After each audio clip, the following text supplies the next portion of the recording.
Talatah pikeun sim kuring, hariring lain nu kuring, haleuang lain nu urang. Bangsa urang gumelar ka alam dunya, lain menang hayang atawa embung. Tapi geus aya titis tulisna jeung katangtuan tinu Maha Kawasa.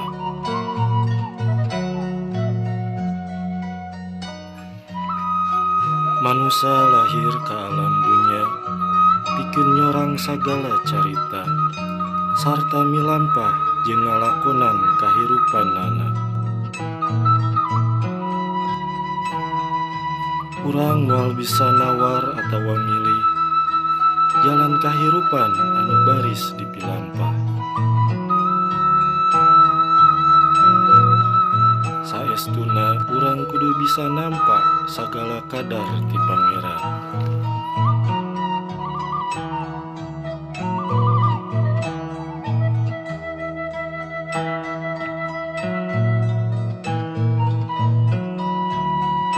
Tong lempang dina hayang, sabab ngaranna kahayang, datangna tina nafsu nu teu kaweng.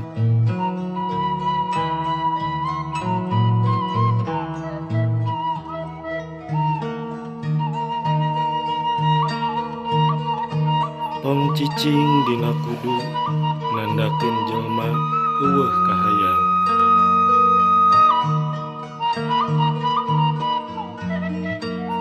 Aya kahayang antara daek usaha jeung ikhtiar.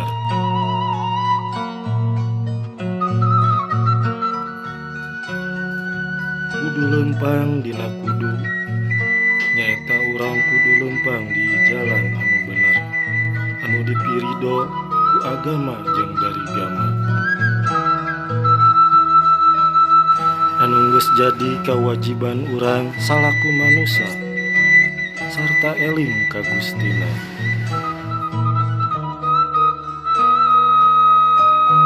Kudu eureun dina ulah, nyaeta urang kudu bisa ngeureunkeun sarupaning lalampahan kahirupan anu matak nginakakeun kana diri.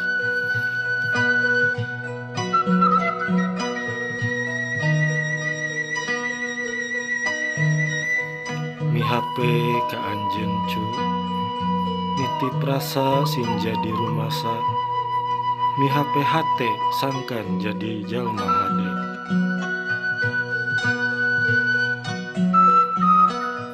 Satuntung nyawa aya dina raga, nafsu manusia moal aya watesna.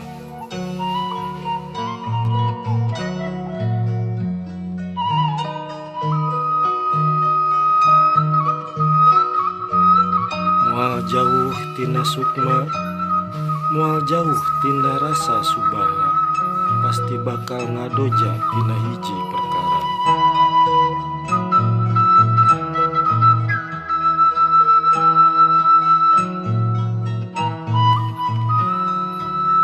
Ulah sedih lamun panggih jeung kapeuri, ulah nepak dada lamun keur jaya.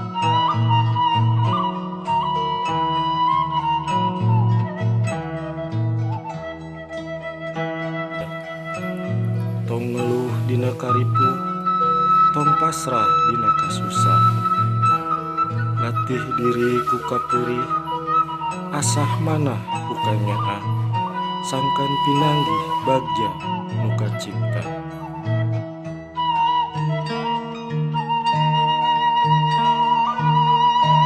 Kacai keur suci kadarat keur ibadah. Rahayu waluya titis tulis bagia awal.